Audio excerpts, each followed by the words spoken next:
الحمدللہ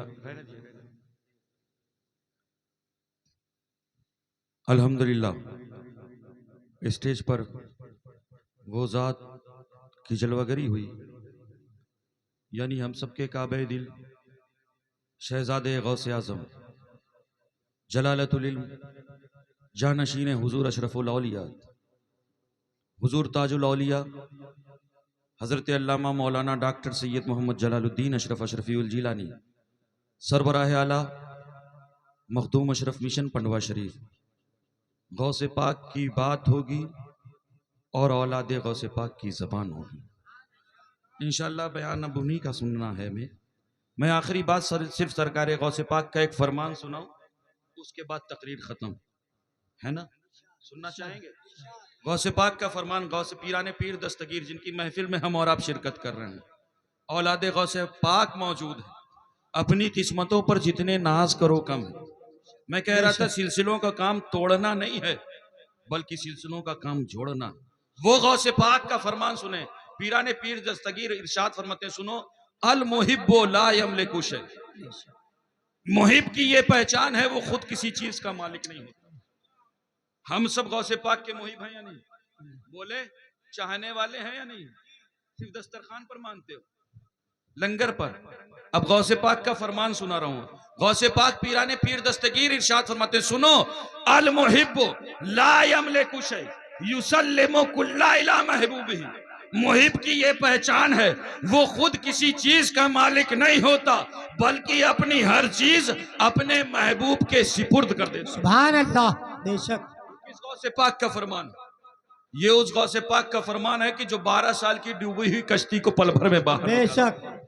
یہ اس غوث پاک کا فرمان ہے جو مرغ کی ہڈیوں پر ہاتھ پھیرے اور مرغہ زندہ ہو جائے۔ بے شک۔ وہ یہ اس غوث پاک کا فرمان ہے کہ جو مردے کو ٹھوکر مارے اور مردہ زندہ ہو جائے۔ بے شک، حق ہے۔ یہ اس غوث پاک کا فرمان ہے کہ جس کی بارگاہ میں چور آئے اور ولی بن گئے۔ بے شک۔ کیا فرماتے ہیں کہ محب کی یہ پہچان ہے وہ خود کسی چیز کا مالک نہیں ہوتا بلکہ اپنی ہر چیز اپنے محبوب کے سپرد کر دیتا ہے۔ اس بات کا مطلب سمجھے؟ ہم سب کس کے چاہنے اور ماننے والے ہیں؟ اللہ کے رسول کے دیوانے نا؟ نعرے لگاتے ہو یا نہیں؟ ابھی میلاد النبی کی محفلیں گزری ہے نا، غلامی رسول میں موت بھی قبول ہے کے نعرے ہم نے لگائے۔ اللہ ہماری محبتوں کو سچا کرے۔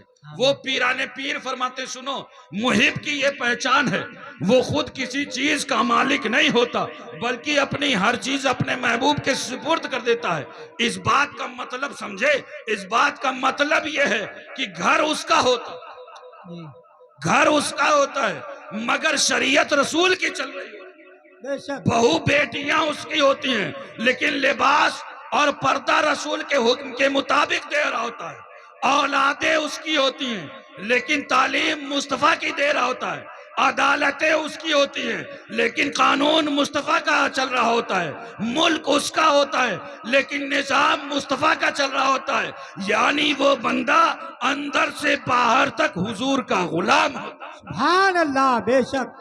ایسے دین پھیلا ہے، ایسے مذہب پھیلا ہے، اپنی ملت اور دین سے نکالا نہیں جاتا ہے بلکہ اپنی ملت اور دین میں لایا جاتا ہے۔ یہی وجہ تھی کہ ہندوستان کی سخت زمین ہے، یہ وہ زمین تھی کہ جہاں لوگ پتھروں کو پوجتے پوجتے ان کا دل بھی پتھر ہو گیا، لیکن وہ نبی کا شہزادہ جب سرزمین اجمیر میں آتا ہے نا تو اپنے کیریکٹر سے 92 لاکھ لوگوں کو کلمہ پڑھا کر کے، سبحان اللہ، بے شک۔ وہی نبی کا شہزادہ جب سرزمین کی چوچا مقدسہ پر پہنچ کر کے غوث العالم محبوب یزدانی کی شکل میں بنتا ہے تو جانتے ہیں اس کے دامن کرم سے 20 لاکھ لوگ اسلام کے دامن سے وابستہ۔ سبحان اللہ، بے شک۔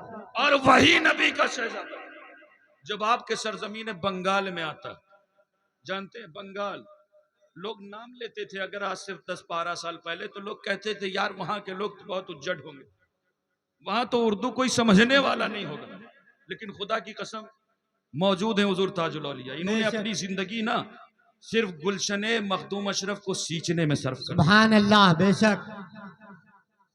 یہ چاہتے دنیا کے کسی گوشے میں بھی مخدوم اشرف مشن کا قیام کر سکتے تھے جی حق ہے دیوانوں کی کمی نہیں تھی، حق ہے لیکن جانتے ہیں یہ وہ لوگ ہیں کہ جانتے ہیں یہ مصطفیٰ کا خاندان ہے، بے شک یہ چیلنجز کو قبول کرتا ہے۔ سر سبز و شاداب پر کھیتی کرنا، اپجاؤ زمین پر کھیتی کرنا دنیا داروں کا معاملہ ہے، اور بنجر زمین کو قابل کاشت بنا دینا اور سبز و شاداب کر دینا مصطفیٰ کے گھر والوں کا۔ سبحان اللہ بے شک حق یہی وجہ ہے کہ جس زمین پر لوگوں نے تصور نہیں کیا تھا اس زمین پر سنی ایک ادارہ قائم ہوتا ہے بے شک اہل سنت کا۔ اور میں ایک بات بتا دوں، اگر یہ کہا جائے کہ مغربی بنگال میں اہل سنت کے سب سے بڑے ادارے کا نام ہاں ہاں مخدوم اشرف مشن ہے تو یہ بات غلط نہیں ہے۔ سبحان اللہ یہ میں صرف عقیدت کی روشنی میں نہیں بلکہ الحمدللہ حقیقت کے آئینے میں۔ سبحان اللہ بے شک اب جانتے ہیں انہوں نے یہ آئے نا، چاہتے تو آ کر کے بہت کچھ بنا سکتے، جی اپنی باڑی بنا سکتے، باری بے شک لیکن نبی کے اس شہزادے نے اپنی باڑی کا سوال نہیں کیا۔ اگر آپ کے سامنے سوال کیا ہے تو وہ رسول کی باڑی کا سوال، سبحان اللہ بے شک حق ہے کیونکہ مسجد خدا کا گھر ہے تو یہ مدرسے رسول اللہ کا گھر ہے۔ حق ہے بے شک رسول اللہ کے گھر کی تعمیر کے لیے آپ سے آواز کی، لہذا ضرورت اس بات کی ہے کہ اپنے محسن کے احسان کو یاد رکھیں۔ علماء فرماتے ہیں وہ قوم دنیا میں جینے کا حق نہیں رکھتی جو اپنے اسلاف کے کارناموں کو فراموش کر دے، جو اپنے محسن کے احسان کو بھول جائے۔ اور میں کہا کرتا ہوں اسی لیے کہ ذرا سنبھل کر فقیروں پہ تبصرہ کرنا۔ لوگوں نے کہا تھا یار بنگال تو اردو نہیں سمجھتا، یہاں عربی کا ادارہ کیسے چلے گا؟ ہاں بنگال وہ زمین جہاں کے لوگ اردو نہیں سمجھتے، یہاں عربی کا اتنا بڑا ادارہ کیسا چلے گا؟ میں نے کہا تھا جانتے ہو یہ اللہ والے ہیں، ہاں ہاں حق ہے ان کے جملوں پر شک مت کرنا۔ میں کہا کرتا ہوں سنو، ذرا سنبھل کر فقیروں پہ تبصرہ کرنا، ذرا سنبھل کر فقیروں پہ تبصرہ کرنا۔ ارے یہ ایسے لوگ ہیں جو پانی بھی سوکھی ندی سے لے، نعرہ تکبیر نعرہ رسالت فیضان مخدوم پاک فیضان شیخ العلقپن نبی۔ یہ ایسے لوگ ہیں جو پانی بھی سوکھی ندی سے لیتے ہیں۔ خدا کی قسم جہاں سے لوگوں نے تصور نہیں کیا تھا نا، وہاں اہل سنت کا وہ عظیم ادارہ قائم ہے بے شک جو سرزمین مغربی بنگال تک صرف محدود نہیں ہو گیا۔ الحمدللہ سرزمین اشرفیہ پر جس کی علم کی دھاک ہے وہ ادارہ مخدوم اشرف مشن۔ سبحان اللہ حق ہے دوستوں یہ صرف بتانے کے لیے آپ کو بتا رہے ہیں کہ کون سا قیمتی تحفہ آپ کو ملا۔ ہاں ہاں ہاں لوگ کمنٹس کرتے ہیں نا پیر صاحب نے دیا کیا، میں بتا دوں پیر صاحب نے تو آپ کی دنیا اور آخرت سنوارنے کا سامان سبحان دیا۔ اللہ مخدوم اشرف مشن یہ ہے کہ اگر جانتے ہیں وہ تحفہ ہے کہ جس کے صدقے میں آپ کی دنیا اور آخرت دونوں سنور جائے گی۔ بے شک بیٹوں کے بیٹوں کو نیک ہو جائے گا ہے نا تو دنیا سنوار دے گا۔ اور خدا کی قسم جانتے ہو اولادیں آج لوگ کھڑے ہوتے ہیں نا نماز جنازہ میں تو ایک دوسرے کا گریبان بغلے جاگتے کہ نماز کیسے پڑھیں گے۔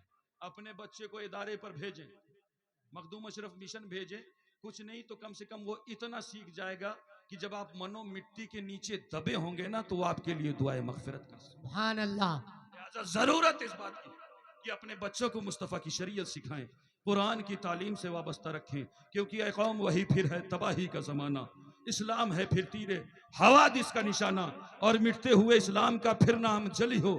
لازم ہے کہ ہر شخص حسین ابن علی ہو، اور تو اسلاف کے اپنی تاثیر لے لے، زبانوں پہ نعرہ تکبیر لے لے، اور خدا ہم کو شبیر سا حوصلہ دے۔ آمین کہیں آپ، آمین خدا ہم کو شبیر سا حوصلہ دے آمین کہ دی کے لیے گردن اپنی کٹا دیں۔ استغفر اللہ ربی من کل ذنب واتوب الیہ وما علینا الا